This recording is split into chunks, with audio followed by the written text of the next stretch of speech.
Viyyur sub ജയിലിൽ റിമാൻഡിലുള്ള KSU പ്രവർത്തകരെ ഷാഫി പറമ്പിൽ സന്ദർശിക്കുകയാണ്. മുഖം മൂടി ധരിപ്പിച്ച് പോലീസ് കോടതിയിൽ ഹാജരാക്കിയ 3 പ്രവർത്തകരെയാണ് ഷാഫി ജയിലിലെത്തി കാണുന്നത്. തൃശൂർ പോലീസ് സ്റ്റേഷൻ മാർച്ചിൽ പരിക്കേറ്റ് ചികിത്സയിലുള്ള യൂത്ത് കോൺഗ്രസ് KSU പ്രവർത്തകരെയും ഷാഫി പറമ്പിൽ സന്ദർശിച്ചിരുന്നു.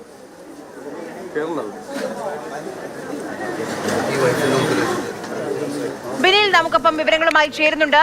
ബിനിൽ, സംസ്ഥാന വ്യാപകമായി തന്നെ കോൺഗ്രസും യൂത്ത് കോൺഗ്രസും KSUവും ഈ വിഷയം ഏറ്റെടുത്തിട്ടുണ്ട്.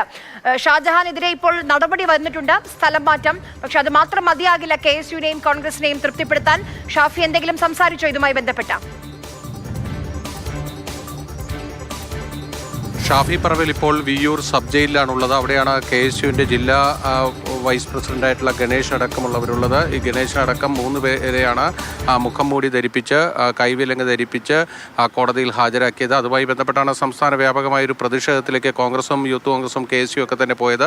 ആ സംഭവത്തിലാണ് ഇപ്പോൾ KPC വർക്കിംഗ് പ്രസിഡന്റ് കൂടിയായ ഷാഫി പറമ്പിൽ ജയിലിലെത്തിയ പ്രവർത്തകരെ കാണുന്നത്. അതിൽ നിന്ന് തന്നെ ഒരു സന്ദേശം വ്യക്തമാണ്. ഈ വിഷയം സംസ്ഥാന വ്യാപകമായി ഉയർത്തി നിർത്തുക എന്നത് തന്നെയാണ് കോൺഗ്രസ് നേതൃത്വം ഉദ്ദേശിക്കുന്നത്. നേരത്തെ ഈ തൃശ്ശൂർ ജില്ലയിൽ സംഘർഷവുമായി ബന്ധപ്പെട്ട് പോലീസ് സ്റ്റേഷൻ മാർച്ചുമായി ബന്ധപ്പെട്ട് പരിക്കേറ്റ യൂത്ത് കോൺഗ്രസ് പ്രവർത്തകനെ സഹകരണ ആശുപത്രിയിൽ എത്തിയും ഷാഫി പറമ്പിൽ കണ്ടിരുന്നു. ഇന്ന് കോൺഗ്രസിന്റെ നേതൃയോഗം